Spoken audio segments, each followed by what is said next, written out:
Welcome to Building My Legacy podcast. This podcast is designed for leaders and entrepreneurs who want to leave a legacy and will provide strategies that focus upon key elements for legacy creation, determining your desired impact and its benefit, increasing your legacy's reach by engaging key stakeholders, planning, prioritizing, and executing.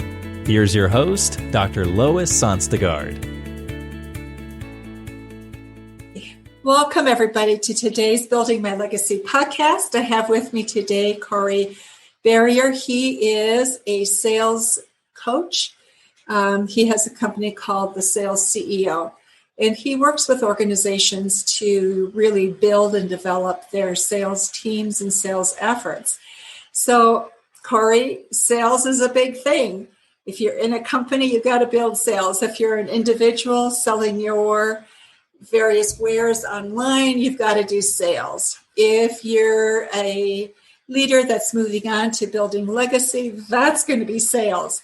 So tell us a little bit about your journey in coming to the point of being a sales consultant. Sure. So, well, first of all, thank you for having me on. And secondly, to answer your question, I've always been really good with people, and I've always been able to connect either with people or connect people with people. And so, the way I look at sales is everything that we do is sales, whether it's I'm talking to my daughter about eating her vegetables, so to speak, or if I'm talking to the mail person about, holding my mail, right? It's all it's all persuasion. It's all sales, really. It is all sales, isn't it? It is. It is. Without a sale, nothing happens. Okay, so walk us through. Where are some of the biggest challenges people have? It's interesting that you ask. It blows my mind sometimes but I'll tell you, it's obstacles. People struggle with obstacles. And here's the other thing that people are struggling with right now is getting on Zoom calls. And so right now, if you're not capable or confident enough to get on a Zoom call, your business is going to struggle. And I work with folks right now that they have an awful time trying to get on Zoom, just which I think is really simple. But to answer your question, objections and rebuttals are the biggest thing people have trouble with. So talk about that a little bit. Objections, yes. So what is it that's difficult about that?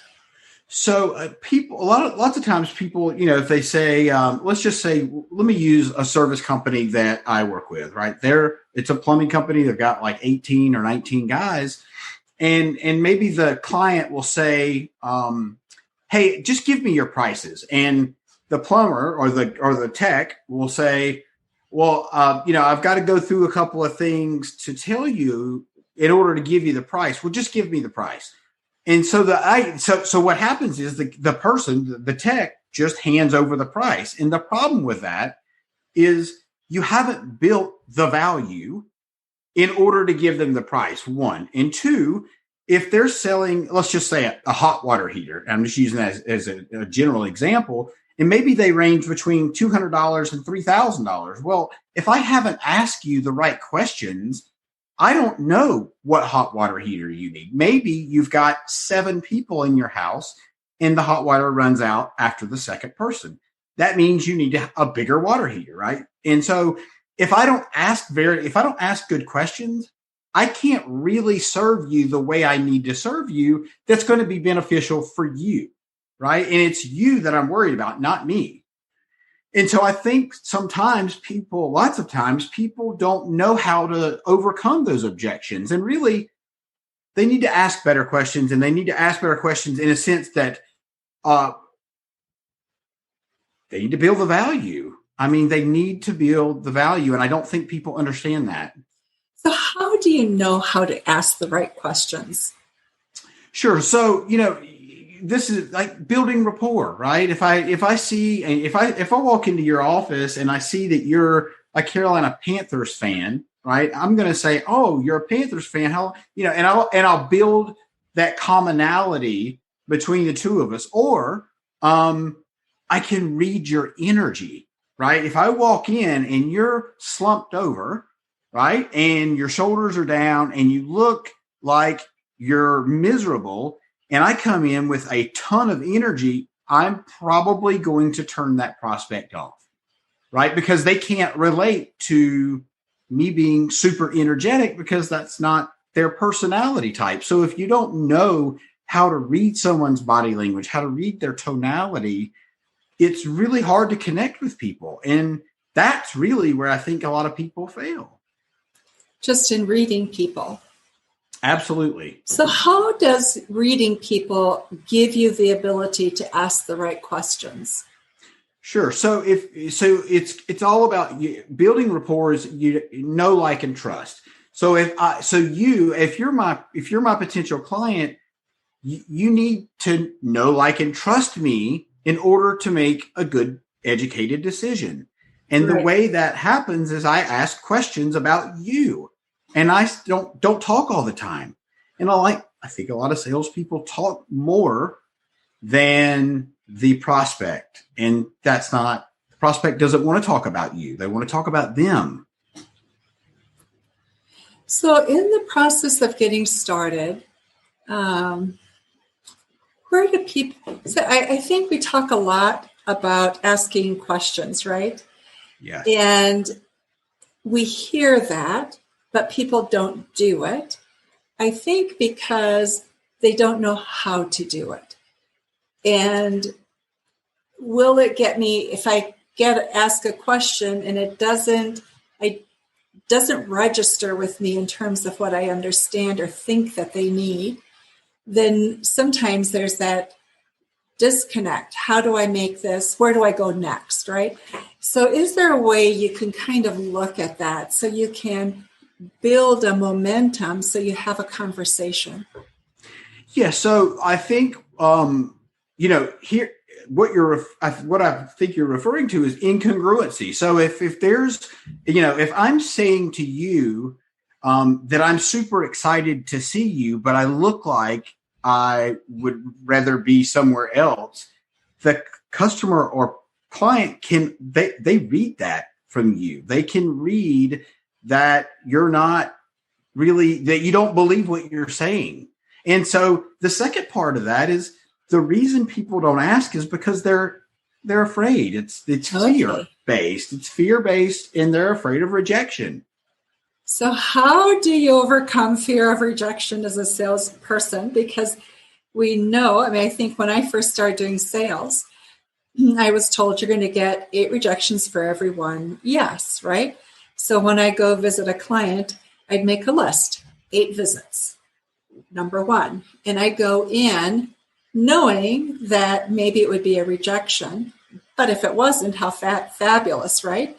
But when I left, if it was a rejection, I just put a line through it. I only have 7 more to go through.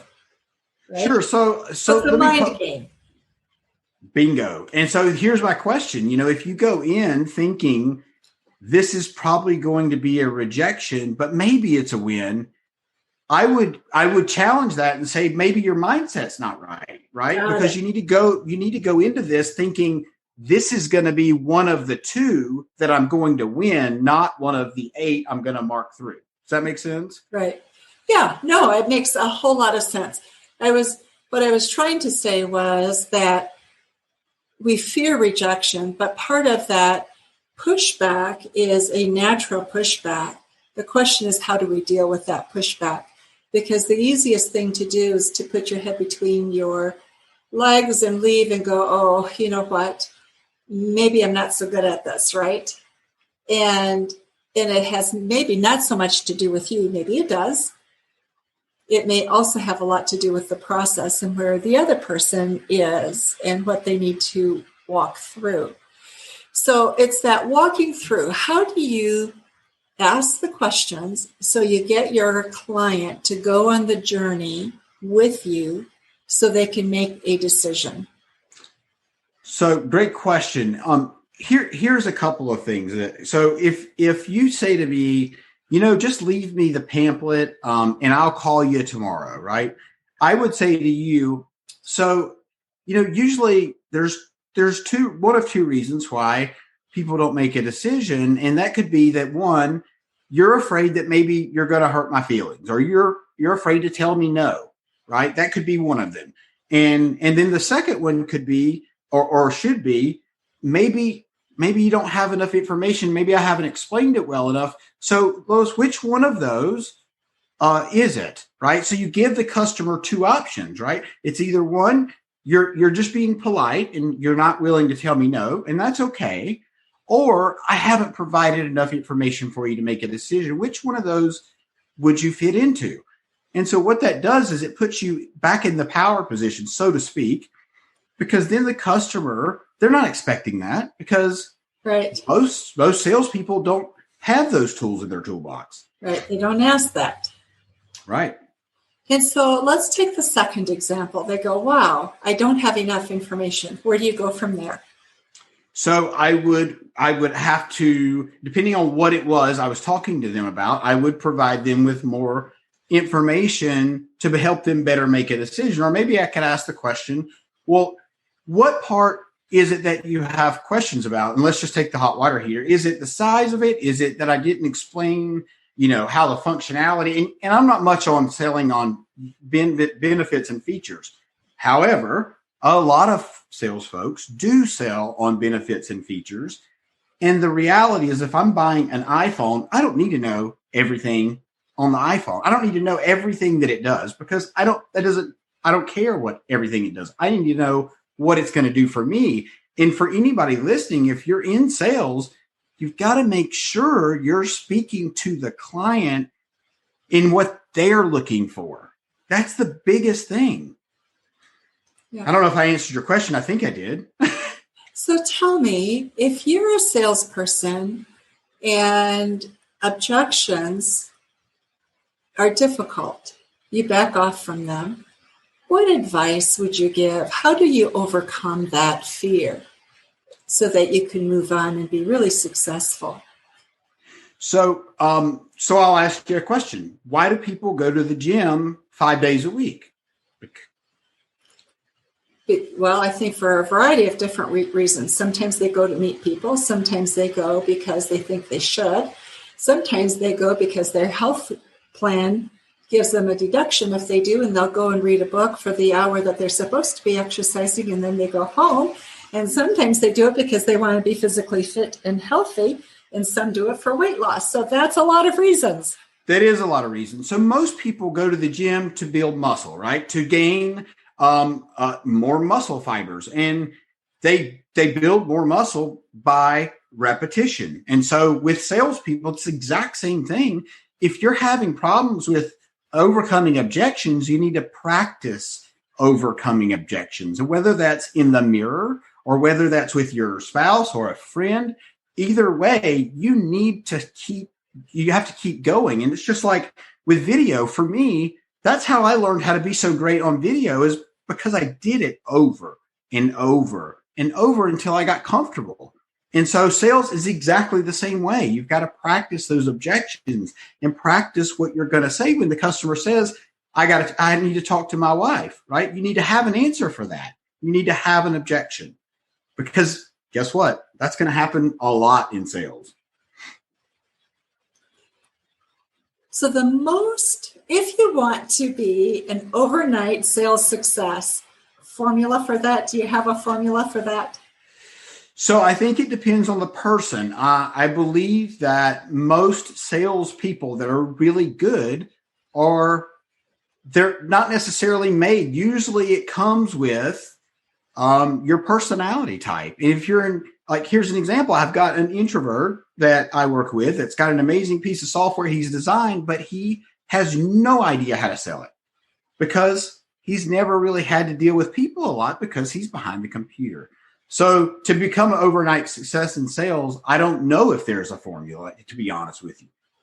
I mean, I've been doing this 25 years, so I don't know if there's really an overnight formula, to be honest with you.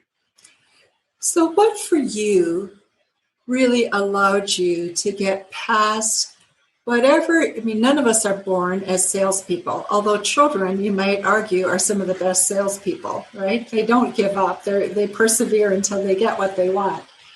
But where was it? How did you go about learning sales yourself?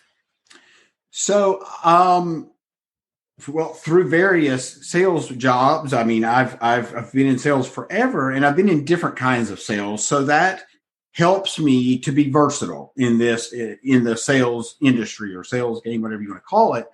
But you made a really good point about children, right? They persist. And that is exactly my point to repetition, right? My daughter may ask me 5 times about something, but until she gets it, and it's just persistence. She's overcoming the objection by continuing to ask, right? And you have to do that elegant way. What's really creative about them is if you don't respond one way, they have a way of asking in a different way, right? Which is, so please go on. But it's that differentness that makes it work. Right. They change the approach, right? They change if I say, hey, you can't have a cookie till after dinner, and she asks me every day, 5 minutes before dinner, can she have a cookie? Maybe she asks in a different way each time. Maybe it's, hey, I did X, Y, and Z today. Do you think I could have my cookie at 5 minutes before dinner? That could be one way. Or she could say, hey, I got my report card in the straight A's. Can I have my, it could be a multitude of different things, but you're right. Change your approach if it's not working. So I want to go back to that question though. How did you get started? Because I think a lot of people, when they enter, so let's just take a look at people who are leaving a corporate world and they're moving into perhaps building a not-for-profit or some thing that they're wanting to do that will complete the legacy that they want to leave. That's one group of people. Or you may have people who are entering, maybe having a job transition and go, okay, I'm going to move from operations to sales. And so where do you begin? How do you begin? How do you make that mind shift change so that you can enter with more success than failure? Well, I think that failure is a big part of what builds people. And I will tell you, that has been a big part of my story. I've failed several times. I've lost businesses and then I've sold businesses, and I've done great in some businesses. And then some businesses I haven't done great.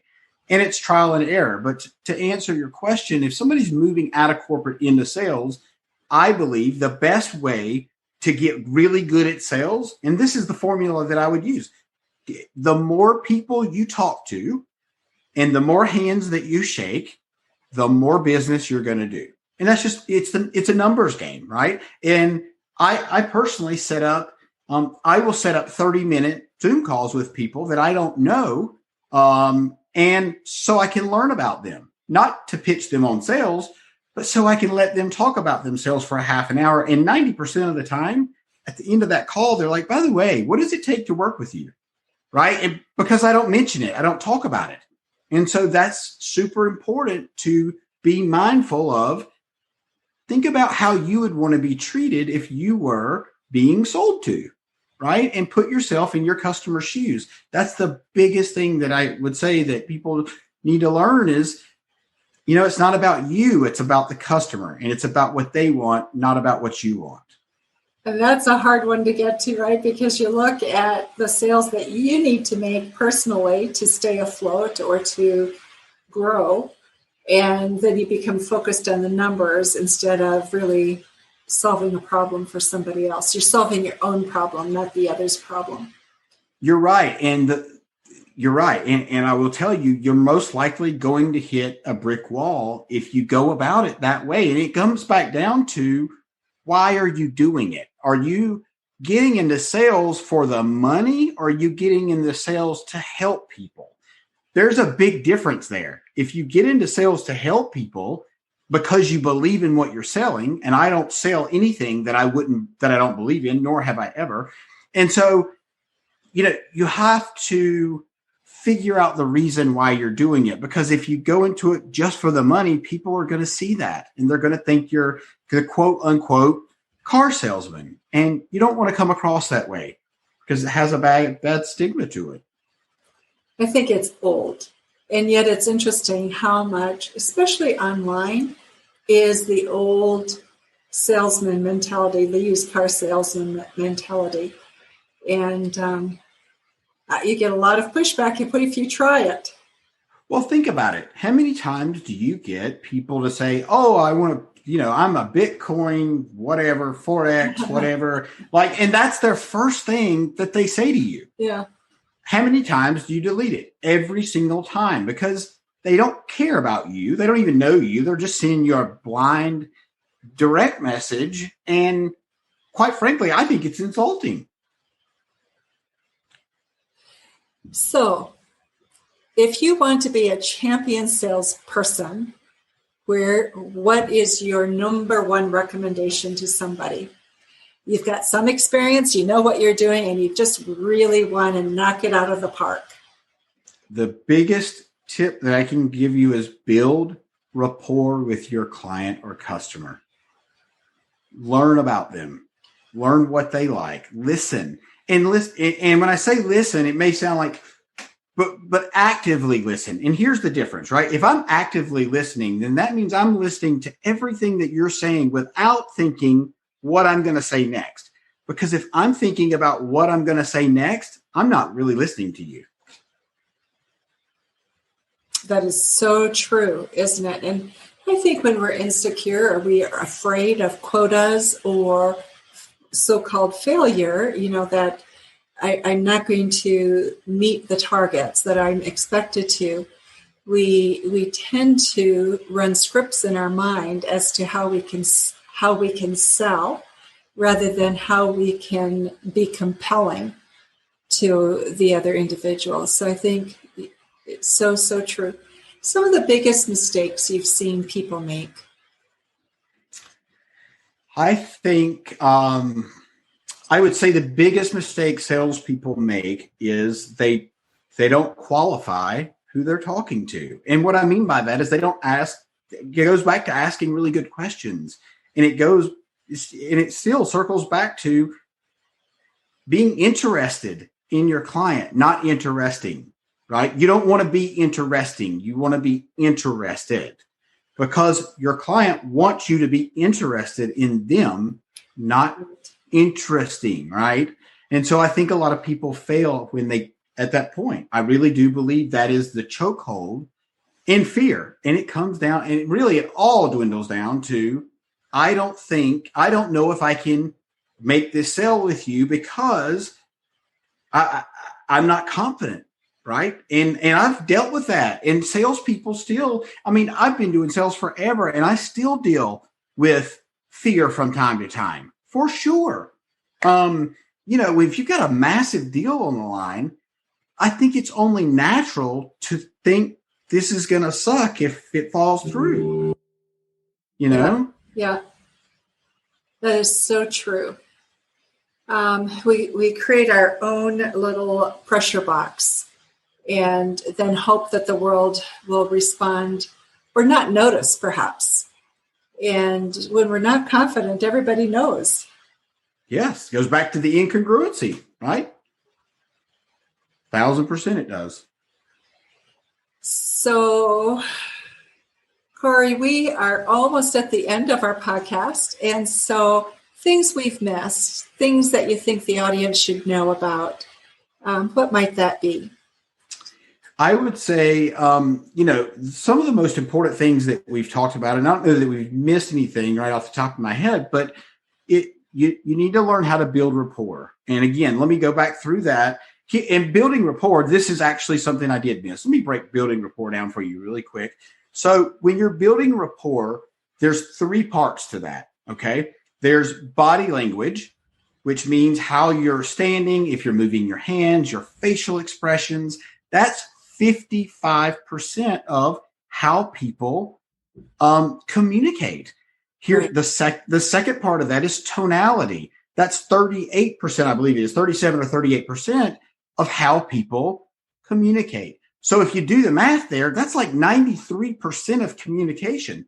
The words that you use are 7%. So think about this. If you get an email from me, you're literally missing 93% of the communication that you need to have. So that's why I believe video is so amazing, because I can transfer my energy to you through video without being in front of you, because you can see my energy. You can see my body language. You can see my facial expressions. And that is so important. I mean, that is the foundation to building good relationships, not just in sales, but in general. That is so true, rapport, and we talk about it glibly, and yet it is that basic foundation, isn't it, on which everything else is built. What else? Anything else that you would like to leave with the audience before we complete for the morning? Just be authentic. Don't come across as salesy, because people don't like that, because they categorize you as the used car salesman. And if they do that in their mind, if that's where they go, you're probably not going to pull them out of that. That is so true. It is so true. Corey, you have been wonderful. Thank you. I think this is such an important issue, and so many people struggle with it. So thank you for your thoughts on this.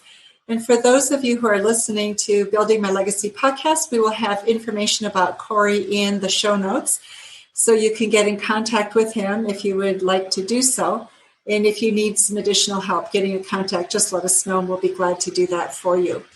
And then please also remember to visit our website, www.buildtomorrow.com, and all of our social media sites, YouTube, LinkedIn, Facebook, which is Build Tomorrow with the number 2.